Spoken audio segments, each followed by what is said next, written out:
Hi, I'm Nicholeen Peck, and I teach parenting and good communication all over the world through the lens of the principle self-government.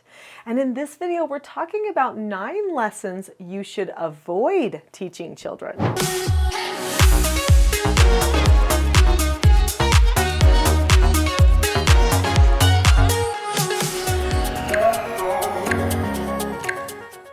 We're teaching children all the time, and we hope that all of that teaching is good, but sometimes it could be better. In fact, sometimes it could even be hurtful. So in this video, I'm going to be talking about 9 lessons that we should avoid. If we can, make sure that we have our teaching for the children be productive, pointing them in the good direction. These 9 lessons are not going to point in a good direction, but I hope you'll listen to all 9, because it could be that you find that even when you didn't know it, you might be doing one of these yourself.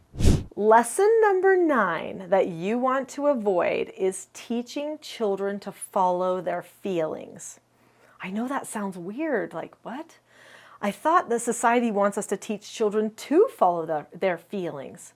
Sometimes we get a strong feeling about something and we know that that's right. Well, that might be a spiritual feeling. It could even be what some people might call an inspiration or a revelation. That's different than just following your feelings. So following your feelings means, well, if I feel like hitting you, I'm going to do it. If I feel like I am entitled to be angry at my boss and to talk bad about them behind their back, then I'm going to do it. If I feel entitled to eat chocolate for my only food for the rest of my life, then that's what I feel like, so that's what I'm going to do, right? Many people do a lot of illegal things because they feel like it, they crave it, they want it. That is the recipe for a person being in bondage to their feelings. There is such a thing as emotional bondage. So we have to remind our children that they get to choose, that they should look at all of the information and they should choose, and that sometimes their feelings might even lead them astray. 100 years ago, people knew that you wouldn't just follow your feelings all the time. Now we have made feelings so important that our society is forgetting they have a choice. And that puts us in bondage. Lesson number 8 that you want to avoid is that failure is a bad thing. Failure is actually a very healthy thing. It's a good thing. A lot of people think when they correct their children that that means their children have been bad. No, that means their children need teaching. Every time we fail at something or we need to be corrected at something, this is a moment for teaching. As parents, we have to recognize that it is counterproductive to make every time a person fails at something seem like it's bad. Instead, we should probably celebrate it and say, wow, you really put yourself out there. What did you learn from that? Or you put a lot of effort into that. What did you learn from the process, right? Talk about the failures. And when somebody fails, you say, yeah, that's hard. It's hard when things don't turn out right, or we fail at something that we really hope for, like you're running for class president or something and you don't get elected. But you know what? It's okay. So one of the ways that I teach my children to accept failure is by teaching them a very valuable self-government skill called accepting no answers. When a person can learn to accept a no answer, whether you tell them no or whether they just face a disappointment, it's all a no answer. When they can do that, they become very strong. They learn how to drop subjects and stay calm, even if things don't go their way.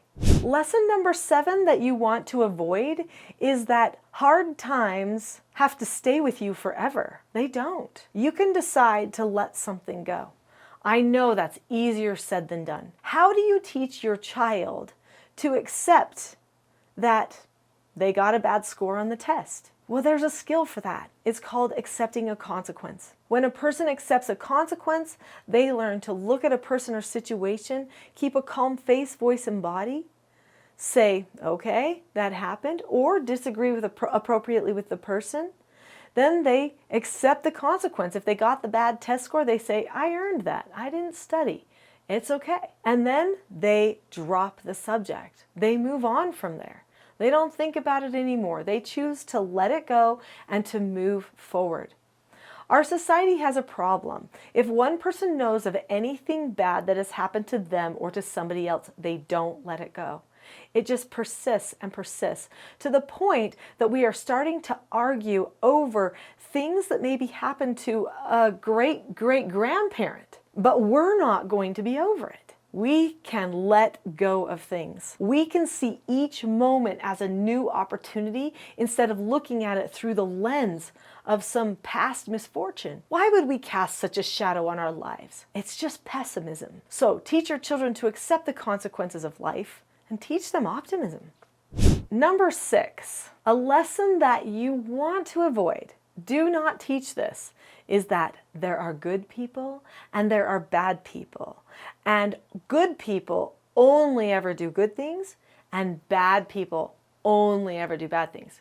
You see how finite that is. You see where there's a cognitive breakdown in that, right? Because a person could be good one minute and make a bad choice the next. That's just part of being a person. But if we tell our children that there are only good people and bad people, and once you find a good one, that person only does good things, we could open the door to abuse for a person. Do you realize that? Because you could say, well, this person is a good person. This school teacher say, okay? They're a good person. And then because you declare that person a good person and that everything that they do must be good, they could do something that's abusive to your child, and the child might be like, well, I guess that's good. I guess that's what they're supposed to do. They may not even tell you that that's occurring because that person has been framed as a good person. People can do good and bad. We need to make sure our children keep a good handle on that. Otherwise, they'll spend their lives judging and putting everybody into groups. That will hurt them socially and even financially. I've got more lessons that we need to avoid, but I bet you that you can think of lessons too that people should avoid teaching. Surely you learned something in your childhood that you wish would not have been taught to you. If so, put it in the comments below. Number 5 lesson that you want to avoid is that lying is a good way to deal with people that bother you or uncomfortable situations. That is a bad choice. Lying and manipulation only leads to a life of hurt. In fact, a person who ends up a liar hits a point where they look at themselves and say, what have I become? I am a monster. I am a mess. I am not truthful with anyone. And I know because there was a time where I hit that in myself when I was 14 years old because I had been lying for years and created a habit out of it. And I finally decided enough is enough. Teach your children to tell the truth. Even if you're trying to redeem a coupon, teach them that your family gets to redeem one because it's one per family. Don't line up 4 of you in a row and every one of you redeem the coupon. It's dishonest.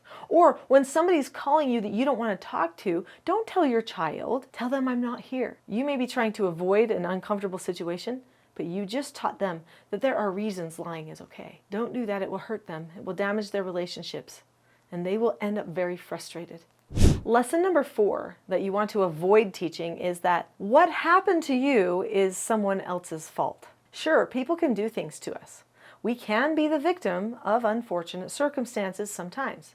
That's life. But the last thing we want to do is start solving our problems by looking for someone else to blame. It's smart to teach your child to take personal responsibility. How do you do that?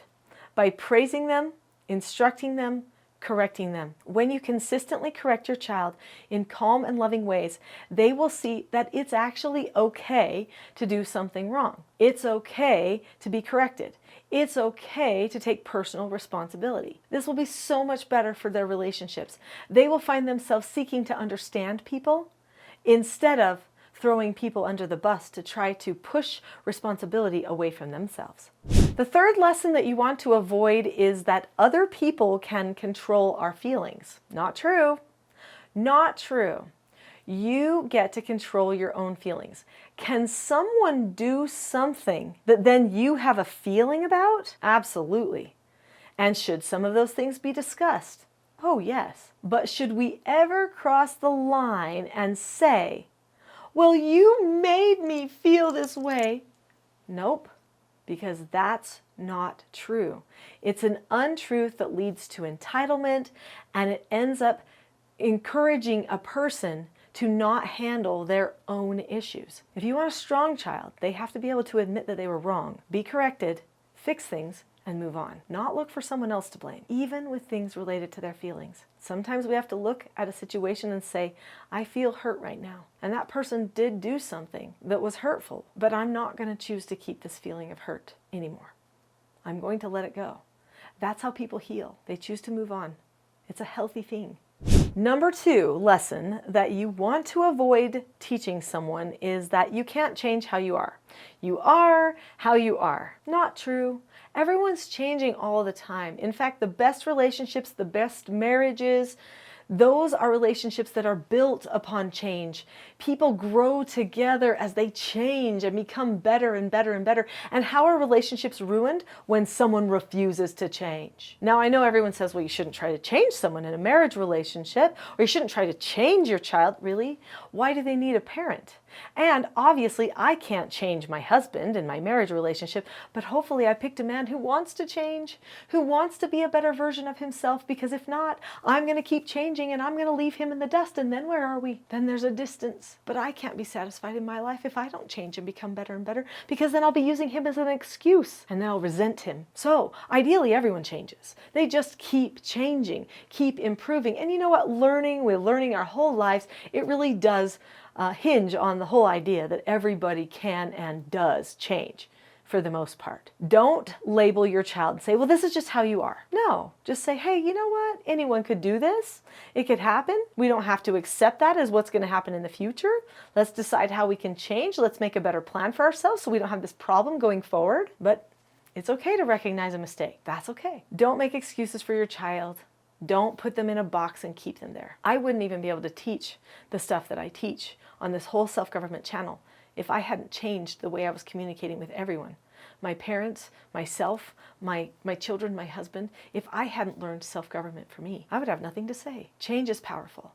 Let them change. Lesson number 1 that you want to avoid, that you have to fight someone else or take someone else down to feel powerful or to solve your problems. You don't. It's not true. In fact, the most powerful person in the room is the calmest one in the room. If you focus on your own calmness, you will be infinitely more powerful than the person who just gets sucked into any power struggle and starts fighting. Who are you really fighting in a power struggle? Here's the truth. You're fighting yourself. It's you against you. It's not really you against them. You're trying to gain control of something, and you feel like if you can control them, you might feel in control yourself. It's not true. The only way to feel in control is to control you. So, to master your calmness is going to be key. And I can help you with that. In fact, I have a calm parenting toolkit that will help you and your children better understand calmness. That toolkit is usually on my website, but right now you can click the link that is below this video in the description section, and it will take you to that Calm Parenting Toolkit for free. The link is teachselfgov.com/toolkit. Click on the link to that toolkit right now and start your road to self-government, to calmness, and to teaching lessons to your children that really work.